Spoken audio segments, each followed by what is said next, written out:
여러분 안녕하십니까? 목요일 밤 KBS 아메리칸 뉴스입니다. 온 나라가 또다시 최악의 총기 난사 충격에 빠졌습니다. 사우스캐롤라이나 흑인 교회에서 9명을 살해하고 달아난 20대 백인 청년이 검거됐습니다. 사망자들이 모두 흑인이다 보니까 인종 갈등으로 폭발하는 건 아닌지 우려가 커지고 있습니다. 박태서 특파원입니다. 검거된 총기 난사 용의자는 21살 딜란 루프였습니다. 루프는 현지 시각 어젯밤 사우스캐롤라이나의 흑인 교회에서 총기를 난사하고 달아났습니다. 성경 공부를 하고 있던 9명이 현장에서 숨졌습니다. 사망자 모두 흑인들이었습니다. 주 상원 의원도 살해됐습니다. 경찰은 루프의 단독 범행에 인종적 편견에 따른 증오 범죄로 잠정 결론 내렸습니다. 사건이 발생한 찰스턴은 흑백 갈등으로 유명합니다. 지난 4월엔 백인 경찰이 비무장 흑인을 등 뒤에서 총으로 쏴 숨지게 했습니다. 이번 참극의 현장도 흑인들의 아픈 역사를 간직한 곳입니다. Worshippers worked to end slavery. When there were laws banning all black church gatherings, they conducted services in secret. We woke up today and the heart and soul of South Carolina was broken. 현지는 깊은 애도 분위기 속에 아직까지 폭동이나 소요 사태 움직임은 없습니다. 이번 사건은 지난해 9월 12명이 사망한 워싱턴 해군기지 총격 사건 이후 단일 사건으로 가장 많은 희생자가 나온 총기 참극으로 기록됐습니다. 뉴욕에서 KBS 뉴스 박태서입니다. 캘리포니아 샌버나디노 국립공원에서 발생한 산불이 급속도로 확대되고 있습니다. 인근 주민들에겐 소개령이 내렸고 산에서 야영을 하던 학생들도 긴급 대피했습니다. 김주원 기자의 보도입니다. 빅베어 인근 샌버나디노 국립공원. 마치 핵폭발과도 같이 버섯구름이 피어올랐습니다. 어제 오후 발생한 산불은 고온 건조한 날씨 탓에 걷잡을 수 없이 번지고 있습니다. 이 시간 현재 1,500에이커 이상의 산림이 불에 탔습니다. 산불은 인근 주택까지도 위협하고 있어 화재 발생 지역 인근에는 소개령이 내렸고 산에서 여름 캠프 중이던 학생 200여 명도 긴급 대피했습니다. 화재 발생 지역에는 1,000여 명의 소방관이 투입된 가운데 5대의 헬기가 공중 진화를 하고 있지만 진화율은 채 10%도 되지 못하고 있습니다. 아직 화재 발생 원인은 밝혀지지 않고 있습니다. 한편 샌디에고 북쪽 인디안 보호구역 인근에서도 산불이 발생해 주택가에 긴급 대피령이 내렸습니다. KBS 뉴스 김주원입니다. 요즘 LA 남쪽 오렌지 카운티에선 인구 10만 명 이상의 도시를 중심으로 단일 선거구제에서 지역구별 선거제로의 전환 논의가 한창입니다. 소수의 유권자들이 정치적 영향력을 확대할 수 있다는 점에서 긍정적인 부분도 많다는 분석입니다. 윤범수 기자가 취재했습니다. 15개의 지역구로 나뉘어 있는 LA시. 15명의 시의원이 각각의 지역구를 대표하고 있습니다. 하지만 대도시보다 작은 오렌지 카운티의 중소도시들은 대부분 지역구 없이 단일 선거제를 운영하고 있습니다. 이 같은 추세의 변화가 시작된 건 지난해 11월 애나하임시가 처음으로 단일 선거구를 지역구별 선거제로 전환하는 주민투표를 실시해 통과시키면서부터입니다. 이후 인구 10만 명 이상의 도시들을 중심으로 지역구 선거제 전환을 요구하는 목소리가 커지고 있습니다. 현재 플러튼시에서 2건의 소송이 진행 중이어서 가장 중심적으로 논의되고 있는 상황이고요. 그 외에 부에나팍은 시의회에서 자체적으로 논의를 하고 있고, 그리고 지역 분할을 어떻게 할지 이제 외주 용역을 줬다고 지금 나와 있고요. 그 외 가든그로브는 자체적으로 논의를 하겠다고 지금 발표가 된 상태입니다. 현재 오렌지 카운티 중소도시들은 대부분 시장을 포함해 5명의 시의원을 두고 있는데 지역구별 선거제로 전환할 경우 LA시처럼 이들 5명이 각각의 지역구를 대표하게 됩니다. 자연히 시의원 역시 해당 지역구에 거주해야 하며 유권자들도 자신이 거주하는 지역구 선거에만 표를 행사할 수 있습니다. 특정 지역에서 소수의 유권자의 투표가 영향력을 발휘할 수 있게 된다는 점에서 지금보다 더 많은 한인들이 시의원에 당선될 가능성도 높아집니다. 지역에서 그 후보자가 나오게 되고 그 지역 거주하시는 분들이 그 후보자들을 대상으로 투표를 하게 되는 것이거든요. 따라 좀 더 저희가 이슈에 가까워지고 후보자에 가까워지고 좀 더 유권자들의 목소리가 시정에 반영될 수 있는 하나의 제도적인 구조가 마련되기 때문에 더욱더 유리하다고 볼 수 있고요. 현재 지역구 선거제 논의가 진행 중인 부에나파크와 풀러턴, 가든그로브 등은 LA시를 제외하고 가장 큰 한인이 밀집해 있는 지역이라는 점에서 향후 전환될 경우 오렌지 카운티 한인 정치력 신장에도 큰 계기가 만들어질 것으로 보입니다. KBS 뉴스 윤범수입니다. 뉴욕시 전철역에 대한 순찰이 대폭 강화됩니다.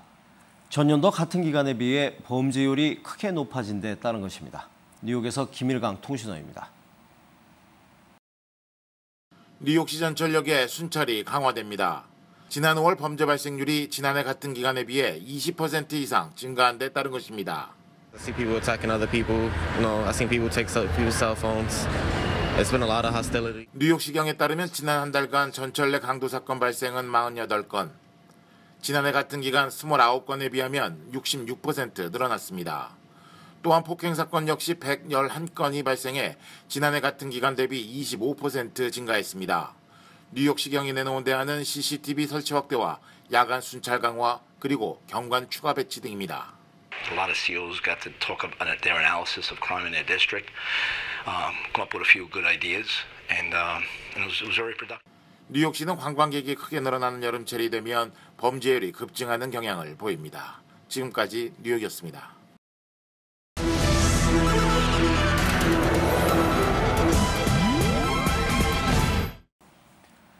LA 다저스 구장에서 한국의 밤 행사가 성황리에 개최됐습니다. 6.25 65주년을 앞두고 참전 용사들에게 감사패도 전했습니다. 김환주 특파원입니다. 걸그룹 21의 CL과 가수 윤도현 씨의 시구가 우정의 밤을 열었습니다. 이렇게 너무 재밌게 같이 이렇게 던질 수 있어서 너무 재밌었어요. 네. 걱정을 많이 했는데. 애국가와 미국 국가를 부른 윤도현 밴드는 신나는 K-팝으로 흥을 돋웠습니다. 한국관광공사로부터 감사패를 받은 메이저리거 류현진과 추신수는 2018년 평창 동계올림픽 홍보에 힘을 보탰습니다. 한류 스타 사인 외에는 장사진이 이어졌고 I really like K-pop music and I really like Korean food. So, I mean, South Korea is a place I'd really like to go. 65주년을 앞두고 있는 6.25 전쟁의 참전 용사에게는 정성을 담은 감사패가 전달됐습니다. I cannot thank the Korean people enough for what they've done for the 40th Division, and I'm very proud to be here. 우정과 희생을 잊지 않는 한국민들에게 5만여 관중들은 아낌없는 공감의 박수를 보냈습니다. 이어진 경기에서는 텍사스 레인저스가 LA 다저스를 5대3으로 꺾었습니다. 텍사스의 1번 타자 우익수로 출장한 추신수는 8회 마지막 타석에서 우전안타를 쳤습니다. 어깨 부상을 치료 중인 LA 다저스의 유현진은 출전하지 않았습니다. 로스앤젤레스에서 KBS 뉴스 김한준입니다. 지난주 미 하원이 관련 법안을 부결시키면서 갈 길 바쁜 TPP, 즉 환태평양 경제동반자 협정 처리에 제동이 걸렸는데요. 하원이 오늘 관련 핵심 법안을 전격 처리했습니다. TPP 협상이 기사회생할 수 있을지 관심이 쏠리고 있습니다. 이주환 특파원입니다. 미 하원이 TPP 처리의 핵심 법안인 TPA, 즉 무역협상 촉진 권한을 10표 차이로 간신히 처리했습니다. 이에 따라 미 의회가 대통령에게 협상 전권을 부여하는 TPA 법안은 상원으로 넘어가게 됐습니다. 미 하원이 TPA 법안을 통과시킨 건 지난주에 이어 두 번째입니다. 당시 같은 법안으로 묶인 TAA, 즉 무역조정지원제도가 민주당의 반대로 부결되면서 TPA 법안의 효력도 자동 상실됐습니다. 이번에는 다수당인 공화당이 법안을 분리 표결하기로 하면서 일단 TPP가 기사회생할 수 있는 길이 열렸습니다. 이미 TPP 관련 법안을 통과시킨 상원은 다음 주 하원에서 넘어온 TPA 법안을 다시 심의해 표결에 붙일 전망입니다. 하지만 TPA 법안이 상원에서 환영받을지는 의문입니다. 무역협정에 따라 일자리를 잃게 되는 노동자를 지원하는 TAA에 대한 민주당의 반대가 만만치 않기 때문입니다. 오바마 대통령은 친정인 민주당을 최대한 설득해 조속한 시일 내에 TPP 관련 법안을 통과시킨다는 방침입니다. 오바마 행정부가 올해 체결을 목표로 추진 중인 TPP 협상은 상원의 표결이 예정된 다음 주 최대 고비를 맞을 전망입니다.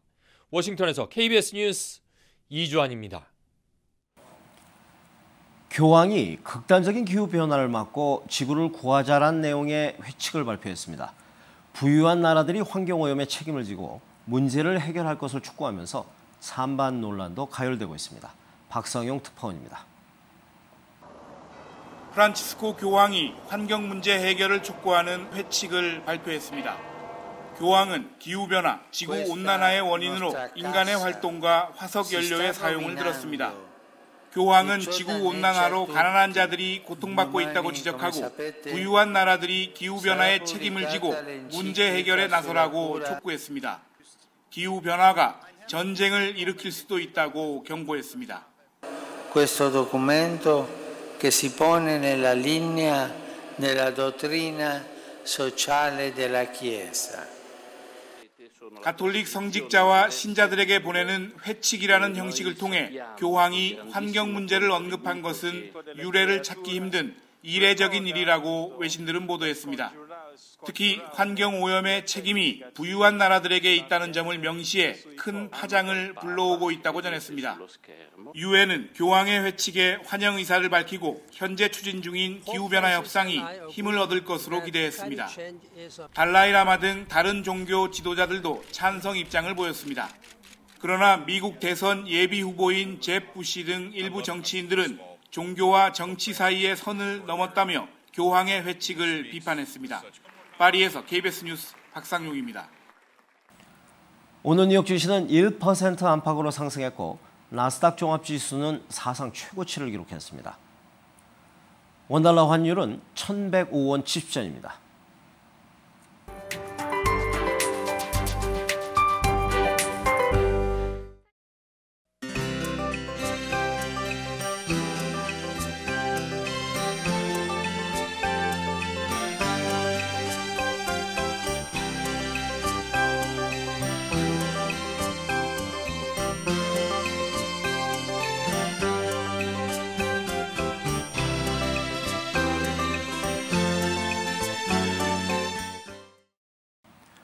목요일 밤 KBS 아메리카 뉴스를 마칩니다. 시청해주신 여러분 고맙습니다.